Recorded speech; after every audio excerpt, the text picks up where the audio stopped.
नमस्कार, मैं हूं आपके साथ पूर्णिमा मिश्रा। हमारे खास प्रोग्राम क्या कहते हैं नरेंद्र मोदी में आज आपको सुनवाएंगे पीएम मोदी का वो ऐतिहासिक भाषण जो उन्होंने 18 मार्च 2012 को महाराष्ट्र के पुणे में दिया। अपने भाषण में मोदी जी ने कहा कि भविष्य में डेवलपमेंट 3 मेजर पिलर पर होगा, जिसमें एक है आईटी सेक्टर, दूसरा बायोटेक्नोलॉजी और तीसरा एनवायरमेंट टेक्नोलॉजी। इन तीनों पिलर पर नई दुनिया बसने वाली है और इसीलिए हमें हमारे सारे ह्यूमन रिसोर्स डेवलपमेंट को इन 3 मूलभूत साइंस के आधार पर डेवलप करना होगा। ये बात सही है आपकी कि जिन्होंने पहले गुजरात देखा है और आज के गुजरात में ग्रीनरी के संबंध में बहुत ही बदलाव आपको नजर आएगा। इवन कच्छ जो एक रेगिस्तान माना जाता था और हमारी तो गुजरात की स्थिति ऐसी है कि यहाँ रेगिस्तान है, उधर पाकिस्तान है।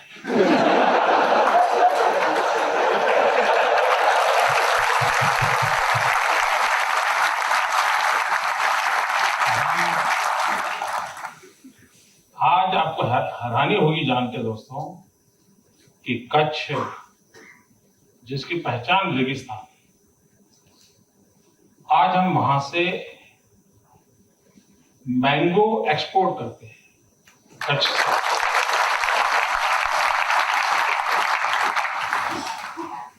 और हॉर्टिकल्चर में आज कच्छ लीड कर रहा है, जो कोई सोच नहीं सकता। एक बहुत बड़ा बदलाव आया है। एग्रीकल्चर सेक्टर में हमने बहुत यूनिक काम किए हैं। जैसे हमारे यहाँ ये मुंबई से सटा हुआ इलाका है जो वलसाड़ जिला जिसको कहें, डांग जिला, किसी जमाने में गोवा काजू की खेती के लिए मशहूर था। आज हम उतने ही काजू यहाँ ट्राइबल बेल्ट में हमारे ट्राइबल फार्मर पैदा करते हैं। अगर आज यूरोप के किसी देश में आप सब्जी खाते हैं और उसमें भी अगर भिंडी की सब्जी खाते हैं, यूरोप का कहीं पर भी, आप विश्वास कीजिए वो गुजरात से गई है।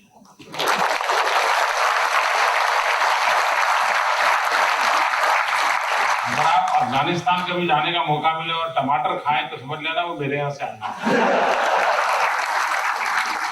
और सिंगापुर में अगर चाय पीते हैं तो मान लेना कि दूध मेरे गुजरात से आया है।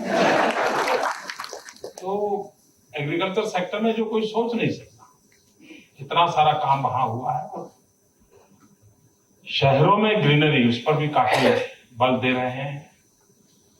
गुजरात में 1600 किलोमीटर समुद्री किनारा है और इस भूमि को बहुत संकट माना गया कि हवा का कोई उपयोग नहीं, पानी का कोई उपयोग नहीं, जमीन का कोई उपयोग नहीं, और ज्यादातर हमारा सौराष्ट्र खाली हो जाता था। और उसी मुसीबतों में से तंती परिवार पैदा हुआ है क्योंकि उनको था कि वहां कुछ होने वाला नहीं है, इसलिए वो छोड़ दिया, भाग गए वहां से। और ऐसे नहीं, कई परिवार भाग गए, खाली हो गए। आज स्थिति बदल चुकी है। आज हमारा वो समुद्री किनारा गुजरात की समृद्धि का प्रवेश द्वार बना है। आपके भी जितने इंस्टॉलेशन है वो उसी समुद्री किनारे पर है। यानी जो कभी बोझ लगता था वो आज अवसर बन गया है। पोर्ट सेक्टर, हम हिंदुस्तान के प्राइवेट कार्गो का 80% कार्गो हैंडल करते हैं गुजरात के समुद्री तट। अब धीरे धीरे हम टूरिज्म पर बढ़ावा दे रहे हैं। Gujaratis are best tourist. आप कहीं पर भी जाइए, आपको केम छो बोलने वाला मिलेगा।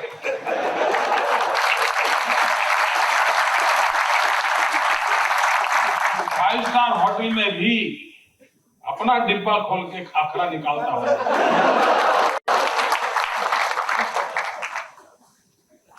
लेकिन Gujarat was never a tourist destination.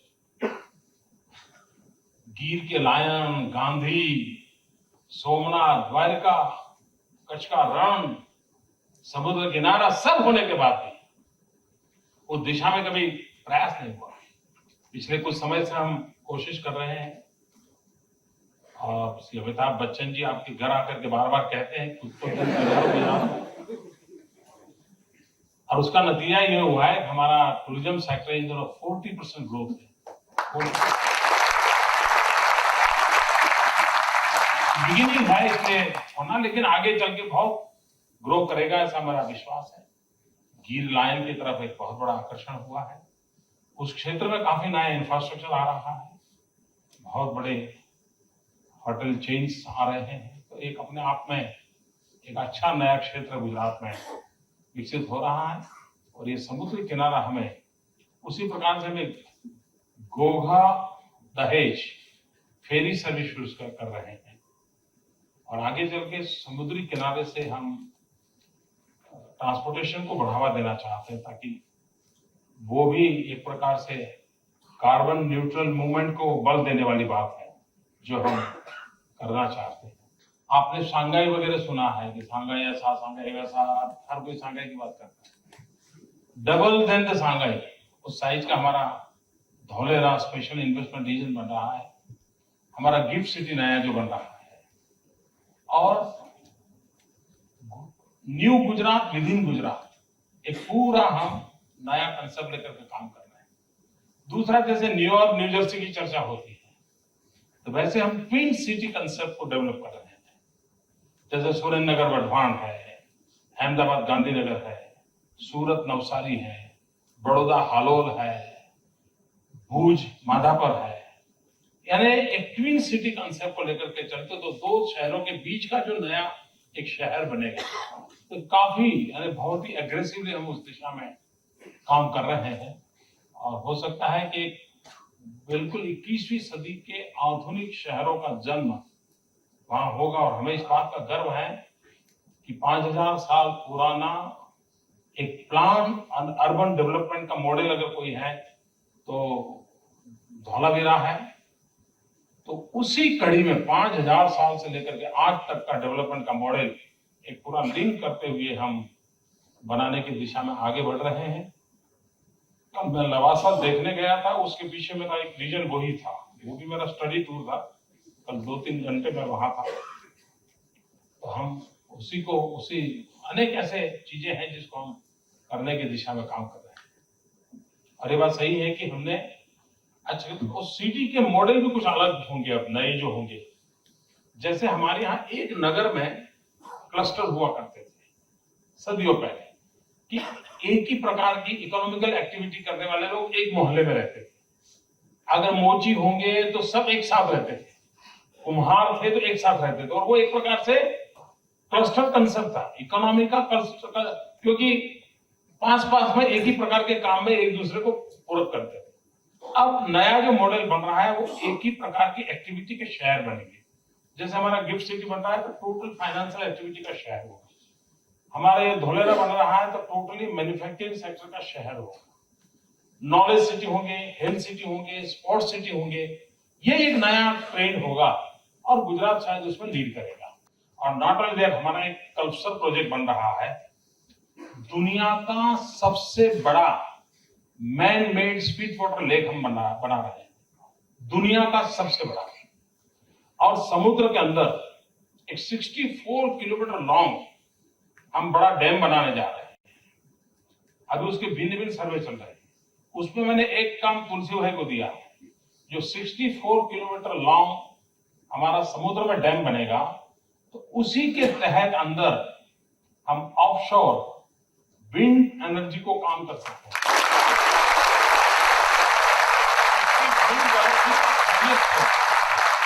समुद्र के अंदर हाईएस्ट लेवल होगा आपके प्लांट की साइज के हिसाब से। एक बहुत बड़ा काम हम उस दिशा में भी कर रहे हैं। अभी फ्रांस ने कुछ नई टेक्नोलॉजी टाइडल एनर्जी के लिए शुरू किया है रिसर्च। मैंने उसके प्रेजेंटेशन देखे हैं, मैंने उनके आग्रह किया है तो एक पायलट प्रोजेक्ट मेरे यहाँ करे। लेकिन अब मुझे सोचना यह है कि हिंदुस्तान के भविष्य के लिए सामुद्रिक व्यापार में गुजरात लीड करेगा, क्योंकि हमारा पूरा हिंटरलैंड, पूरा नॉर्दर्न बेल्ट जो है, उसका नजदीक का अगर कोई पोर्ट सेक्टर है तो गुजरात है। और सबसे बड़ा एक्टिविटी चलने वाली है। तो मेरा सामुद्रिक ट्रैफिक बहुत होगा। अगर मेरे वेसल्स इतने हजारों के तादाद में आते हैं आज से 20 साल बाद, 25 साल बाद, तो वहां टाइडल प्रोजेक्ट कहीं उसके लिए रुकावट ना बन जाए। तो मेरी पहली प्रायोरिटी है पूरे भारत के व्यापार के उपयोगी सी रूट का बिजनेस को डेवलप करना, और उसमें अगर जगह बचेगी then we will give a chance to the tidal energy. तो ये सोच है मेरी, मोटी मोटी सोच है, कोई मैं बड़ा एक्सपर्ट नहीं हूं इस दिशा में। आप जैसे एक्सपर्ट की मदद लूंगा इसमें करते समय। हमने आने वाले दिनों में ह्यूमन रिसोर्स डेवलपमेंट पर बहुत जोर देना पड़ेगा, हम एग्री विथ यू। और हमारी जो ट्रेडिशनल पद्धतियां हैं उससे काम चलने वाला नहीं है, हमें फ्यूचरिस्टिक विजन के साथ करना होगा, और उस दिशा में गुजरात इन दिनों काम कर रहा है। और मैं मानता हूं भविष्य का डेवलपमेंट के 3 मेजर पिलर होने वाले। एक आईटी जिससे हम परिचित हैं, दूसरा बीटी बायोटेक्नोलॉजी जेनेटिक साइंस, और तीसरा ET environment technology. IT, BT and ET, in 3 pillar पर नई दुनिया बसने वाली है, और इसलिए हमारे सारे ह्यूमन रिसोर्स डेवलपमेंट को इन 3 मूलभूत साइंस के आधार पर हमें डेवलप करना होगा। गुजरात ने उस दिशा में काफी सोचा भी है, और मैं आज आपने सवाल पूछा तो मेरे मन में सुझाव है तुलसी भाई के लिए। एक हम बच्चों के लिए वीडियो बना करके रेगुलरली हर 3 महीने में वीडियो कोर्स कैसे हो, जिससे वो ये कार्बन न्यूट्रल सोसाइटी, लाइफस्टाइल कैसे बदलना, और नेचुरल रिसोर्स को किस प्रकार से यूज करना, व्हाट इज योर रिस्पॉन्सिबिलिटी, इस प्रकार का एक educative campaign through video and internet, ये और सोशल मीडिया हम कर सकते हैं क्या? तो आपके यहाँ से ये करना मुश्किल काम नहीं है। अगर हम ये करें तो मैं समझता हूँ ये ग्रासरूट लेवल पे हम इसको डेवलप कर सकते हैं, लोगों का इससे इंटरेस्ट भी डेवलप होगा। और मित्रों, जब आपने पूछा है कि इस दिशा में कहा, गुजरात ने ये ह्यूमन रिसोर्स डेवलपमेंट की दुनिया में कई नए इनिशिएटिव लिए। अब जैसे मैं जब आया था इस नौकरी पर, तब मेरे यहाँ 11 यूनिवर्सिटी थी, आज 43 यूनिवर्सिटीज।